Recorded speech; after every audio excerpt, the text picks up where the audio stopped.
In this video, you'll see how this cop reacted when he realizes he mistakenly killed an innocent suspect. Get your hands up, I'm gonna shoot you. I will shoot you. Hands up! Hey, I thought he was gonna pull a gun. And later, you'll see how an acorn scared a cop into shooting a handcuffed suspect. Hot fire! Just fire! Just fire! I'm hit! But let's start with one of the most disturbing cases where these officers' incompetency led to this woman's eventual death. On February 5th, 2023, in Knoxville, Tennessee, police received reports from Fort Sanders Regional Medical Center that discharged patient Lisa Edwards, a homeless woman who's had a stroke and shattered her ankle, refuses to leave the property. Bowman officers arrive and find her in pain with nowhere to go. Their reaction isn't one of heartfelt compassion, and it ends up costing her dearly. Ma'am, what's your name? My name is Lisa Edwards. Okay, Miss Edwards. They said you have already talked to the doctor. You listen to me. I'm talking. You've already talked to the doctor. You've already been discharged from the hospital. They want you gone. I'm talking. Yes, sir. I understand you say you got some problems going on. You're going to have to find a way to get out of here. Okay? I don't want this to turn into a situation where you have to go to jail. If you're looking for somewhere to go because you're cold, I'm sorry, but I'm not taking you to jail just because you're cold. No, I don't want that. I shattered my ankle and I had a stroke. Well, if the medical professionals have saw you and discharged you, They won't.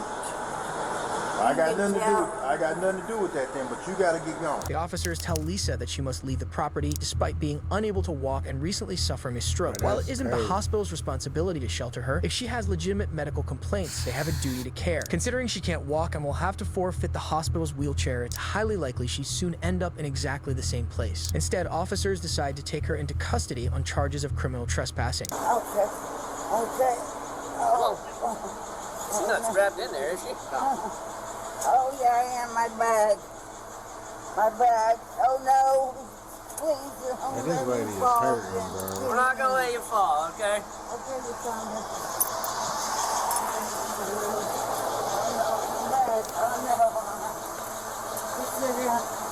Oh, no. Oh, no. I need you to step up, I okay? can't. Yeah, you have to. Pull me back. Ma'am, you're gonna have to get in so we don't have to push you in. Okay. What? Come on. There you go. You got it. If you get in there, you can sit down. Stepping on her shirt here, Jack. Oh, my God.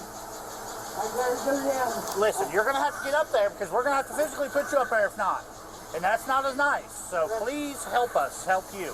You've been medically cleared, so let's get in. As Lisa lays on the cold floor of the police van struggling to breath, officers berate her for her perceived belligerence. They neglect the fact that she's severely injured, suffers from a variety of illnesses, and is emotionally distraught. Just because she's been medically cleared for dubious reasons doesn't mean she's capable of doing everything the officers aggressively demand. Listen to me. I'm not doing this with you, okay? This is the Lord. Listen to me. This is the Lord's day. All I want to do is give you some coffee and some oatmeal. We're not going to deal with your mess this morning. We've already spent too much time on you. You're going to get up here in this van and you're going to go to jail. We're done with this. I'm tired of this dead weight crap. Listen to me. You're going to pick your legs up and you're going to get in here. Okay, yeah. Okay. I'm gonna pass out. You're not going to pass out. You know what? We'll go and get in there and pass out. We'll be done with it. But this is all an act. That's all it is. Okay, so listen, this is going to be your option. You're going to get up and you're going to sit here, or I'm going to stuff you in the floor. So which one do you want it to be? As a supervisor arrives to assist in transporting Lisa, instead of Bro, let me tell you something, bro. One thing I know for sure, man. The hospital was sending your ass home, and you still not good. I'm telling you, bro. I done seen this shit multiple times. They will send you home knowing that you ain't good, bro. This lady done had a stroke, but she can't walk. She got a whole lot of other sicknesses going on. And this man gonna tell her, brother, she acting, but she faking. How about you have a stroke? How about you goddamn go through all the stuff that she went through, bro? That's what you do, dog. Like, man, it's right here crazy, man. That's why I say cops. Bro, all cops not bad, but let me tell you something, bro. These people is regular human beings like we is, bro. They ain't no better than we is, man. You know what I'm saying? It's a prime example, bro. You see how they treating this lady, bro. She disabled, man. just got out of a stroke. This is crazy. Gaining control of the situation, his verbal abuse only exacerbates her misery. Then lean back. Why y'all talking to her like that? Listen, you're gonna get jammed in a tiny compartment if you don't get up there, man. Listen to me. Listen. Look at this Get lady. up You there can see with her this face. bullcrap. Look at her face. And we're gonna jam you in a spot smaller. We're trying to help you here. Get in there. It's bigger and you're by yourself. You have more room. As Lisa writhes in pain, she begs to be taken back into the hospital. In a lawsuit later filed by her family, it's alleged that when an emergency room security officer told hospital registration that her condition was deteriorating, he was told the hospital refused to send anyone outside to evaluate or treat her. Instead, officers denigrate Lisa with snide comments about her personal hygiene before shoving her into the back of a cruiser. Holy Jesus. Just stayed on the other side of the river. Uniform's all nasty from her. Oh no, my leg. Stand up. Walk. leg. We know you can walk. Okay. Look at this, bro. Now set Stop me up. her. She back there wheezing and everything. Now set me up. You better hold his foot up where it's gonna get slammed. Set me up. His foot's about to get slammed on the door. Oh shit, my wagon inside. Did I want Lysol spray on them? I got some. Yeah, hey, This is Johnny terrible. boys, you better get it together. This is terrible. Better get some act right. Despite the officer claiming the breathless Lisa needs some act right, which she'll really need in the back of the airless cruiser is oxygen. Hold that in. You wanted to help me. Man, look at this, bro. This is so hard Stop to it. watch, man. I'm trying to set him up. Grow up. How you doing back there? Very good. Very good.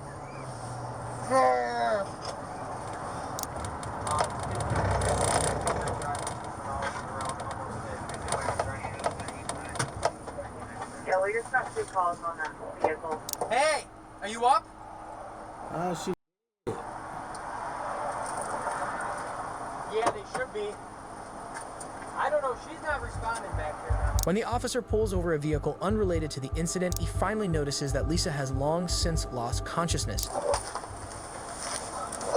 66, you be in Route 41. You see how he pulling her hair, I don't know bro? if she's faking it or what, but she's not answering me. Wake up! Hey!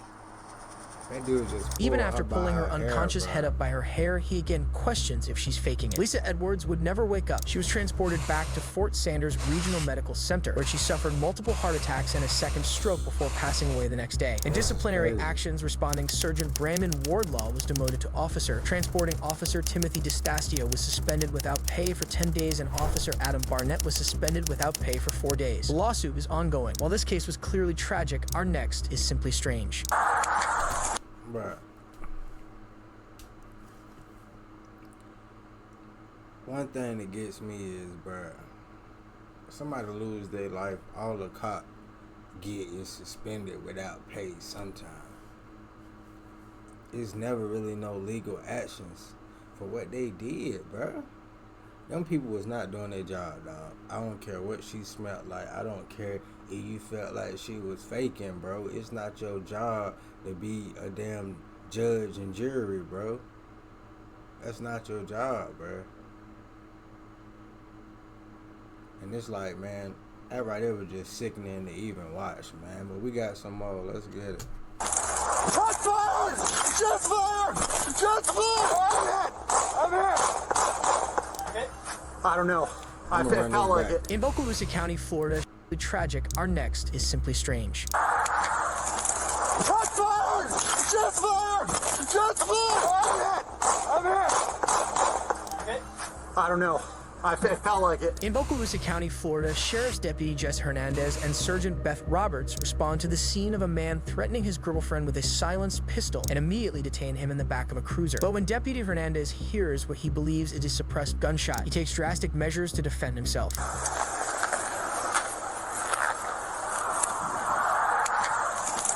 Shots fired! Shots fired! He said shots fired. What? What? Shots fired! Where? Right there? You know. But this nigga Jesse! emptied the clip. Jesse, are you okay? I'm hit! Get in the house! Get in the house! Sandy! After Deputy Hernandez hears a perceived gunshot, he ducks for cover before unloading his magazine into the back of the cruiser containing the suspect. Although believing he's been hit, he perceives as the sound of the suppressed weapon is found to have been an acorn falling on the roof of the vehicle. Suspect is gonna be in the vehicle. Bro, these people be Where are too you headed? scared Where are to you be headed? police I don't know. officers, bro. Get back! They too scary, man. I might have hit my vest. Okay. No! Get back! Get back! I'm not gonna tell you go! Get back! I don't know. It felt like it. This is terrible, bro. I got you. Come on to me.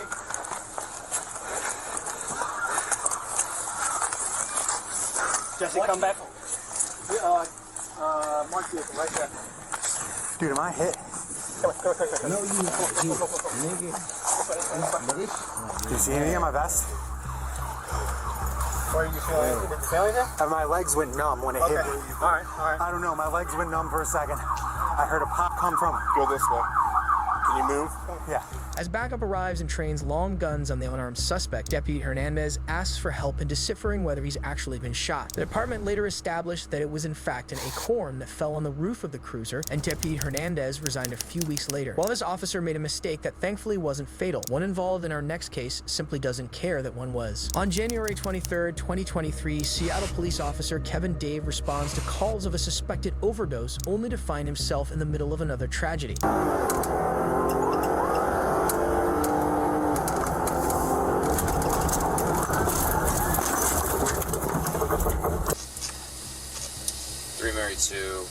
Started supervisor start fire for a struck pedestrian. While driving 74 in a 25 miles per hour zone, Officer Dave strikes and kills 23-year-old student Janavi Candola. But as shocking as this is, it's the callous behavior of Officer Daniel Otterer that caused a national uproar. It does not seem like there's a criminal investigation going on. Otherwise, there would be other... What's that? Bruh, these officers is heartless, bruh. Something happened to you, they don't care. Listen to me. They do not care, bruh. Take caution when you call the cops. I'm just gonna keep it real. Cause I feel like, bruh, that they ain't here to help us. They not here to help us. These people are scary, bruh. I don't even know why they even in law enforcement, bruh. But you gotta take caution when you call these people, bruh. Because a lot of times, this shit can flip back on you, bro. You know what I'm saying? This dude sound like he do not care. He just took somebody's life because of him speeding to another incident. Like, bro, this is crazy, man. This is wrong. Otherwise, there might be other people arriving, correct? Yeah, I mean, he's going 50. That's not out of control. That's not reckless for a trained driver. While Officer Otterer claims that Dave had his lights and sirens on, it's later found that his sirens were in fact not operating. This won't be the last fact of the case he claims to be certain of, despite not being anywhere near the scene as it unfolded. Yeah, well, there's some... initially, he said she was in a crosswalk. There's a witness that says no, she wasn't. But that witness could be different because I don't think she was thrown 40 feet either. I think she went up on the hood, hit the windshield, then when he hit the brakes, flew off the car. But she is dead. This is terrible, bro. Ain't you laughing? No, it's a regular person. Officer Otterer, who also serves as vice president of the Seattle Police Officers Guild, callously speaks of the now deceased Giannavi. His solution for the department is simple. There's no problem money can't fix. Yeah, just write a check. Just... Yeah, $11,000. She was 26 anyway. She had limited value. Giannavi was in fact 23, not 26, and far from having limited value. She was an ambitious young woman who had a life of potential cut tragically short. Born in Bengaluru, India, she traveled to Seattle to pursue a Master of Science in Information Systems at Northeastern University. She was scheduled to graduate in December of 2023. After the body cam footage sparked outrage, Officer Otterer was pulled from patrol and reassigned to a non-operational position. No charges were filed as a result of Giannavi's death. While this cop is one one of the most callous we've ever seen, the officer in our next case feels every ounce of his choice. Why are you moving your hands around so much? Get your fucking hands up, I'm gonna shoot you. I will shoot you again, hands up! On April 14, 2014, Billings, Montana officer Grant Morrison encounters 38-year-old Richard Ramirez sitting in a car with other known offenders. But when Ramirez begins digging in his pockets and Officer Morrison believes he's in danger, one of their lives soon comes to a swift end. Hands up! All four of you, hands up! What were you doing? Why are you moving your hands around so much? You're making me nervous, man. He was already Who nervous. are you? When you left the crib. Richard? All of you put your fucking hands up right now on top of the seats. Dispatch 374, I got Richard Ramirez here. Can everybody step it up? Hands up! Officer Morrison immediately was recognizes scared. repeat offender Ramirez, Dude who he was scared, found to have bro. multiple past interactions with. But when Ramirez refuses to take his hands out of his pockets and Morrison fears for his life, he suffers dire consequences. Hands on the fucking... Get your fucking hands up, I'm gonna shoot you. I will shoot you. Hands up! Hands up! Hands up! I will shoot you again, hands up! Hands up! You fucking move, I'm gonna shoot you. Get on the fucking ground! Get on the ground! Dispatch 374, shots fucking fired! You didn't do nothing! Get down! After Ramirez refuses to remove his hands, Officer Morrison fires 3 fatal rounds. As backup arrives to secure the scene, he keeps his guns fixed on the dying Ramirez. I don't know if he's got a gun or not. He kept reaching down for his left side, though. Bro, I don't even care. Bro, what I want to know is, out here in the real world, you have to see a gun, and you have to see somebody with a firearm in order for you to claim self-defense or kill somebody. You can't say, oh shit, I thought he... No, but you can't do no thinking. They gonna send you off, bro. They gonna send you off by thinking. But the cops, bro, they always do the same things that civilians do, and nothing happens, bro. Nothing happens, bro. This man ain't see no gun. He ain't like, bro, nothing. He just thought the man had a gun and got then took his life, bro. Oh, he probably going, bro. All this probably gonna happen to this man. He gonna get sent home without pay for a little while. That's it, bro. Ain't y'all tired of this? Ain't y'all tired of this, bro?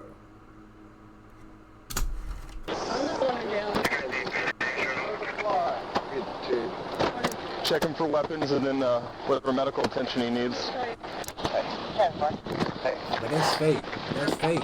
That's fake, bro.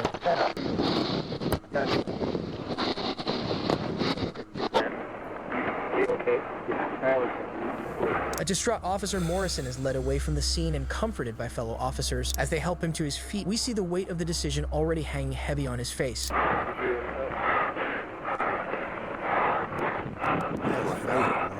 Oh, kind of.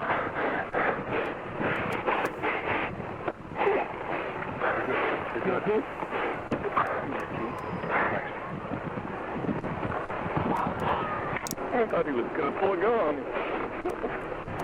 I thought. Maybe he was. I thought. Jesus Christ. This shit happens all the time.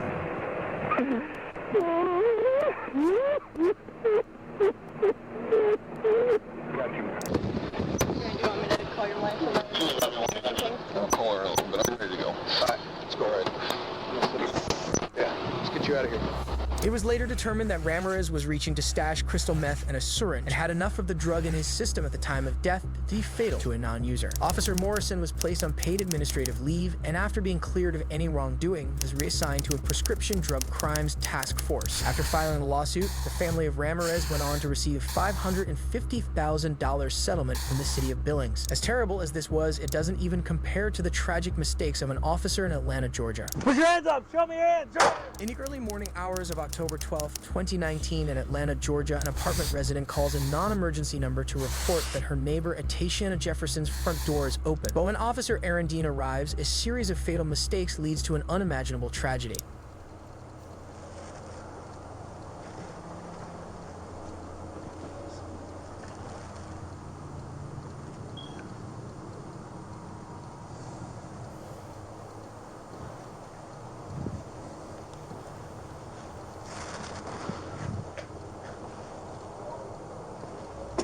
After Dean inspects the doors, he makes his way to the side of the apartment to let himself inside the back gate. At this point, he has yet to identify himself, a professional oversight he continues to commit.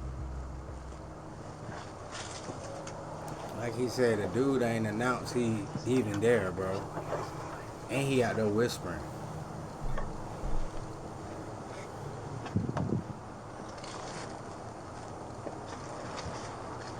I think the police supposed to announce. Put your hands up! Show me your hands!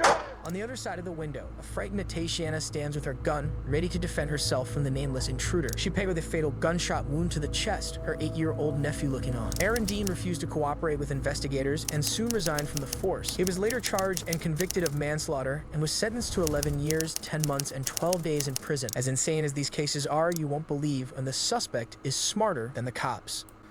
Bruh, that whole rundown was just sad. Like, all the way from top to down, man. We see this stuff too much, bro. See this junk too much, man. The cops kill people and get away with it, bro. I ain't saying all of them, man, but a lot of them. When something happen, bro, there's no repercussions, bro. They don't get locked up. They don't get no charges on their name. Nothing happens to them, bro. They get sent on leave with pay. The worst thing that's gonna happen to them is, bro, they're gonna get sent home without pay for a while. Probably about a week. But you got somebody over here dead forever. They ain't never coming back. But you don't pay no price for that, bro. And just like I said, man, how come it's okay for the cops to kill without any proof or whatever they might think? If I run out here and shoot somebody because I'm getting in an argument with him and I think he got a gun, but it turns out to be he ain't got a gun, guess what? I'm going to prison, bro. I'm getting locked up, bro. They sending me on up the road. But a cop can do the same exact thing and say, oh, I thought. But what proof did you have, bro?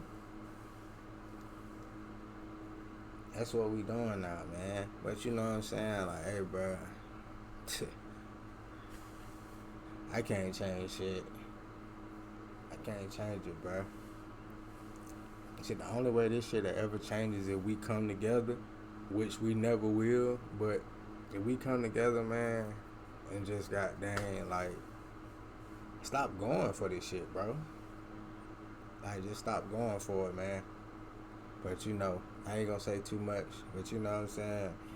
That's all I got, man. It's your boy CJ. Let's get it.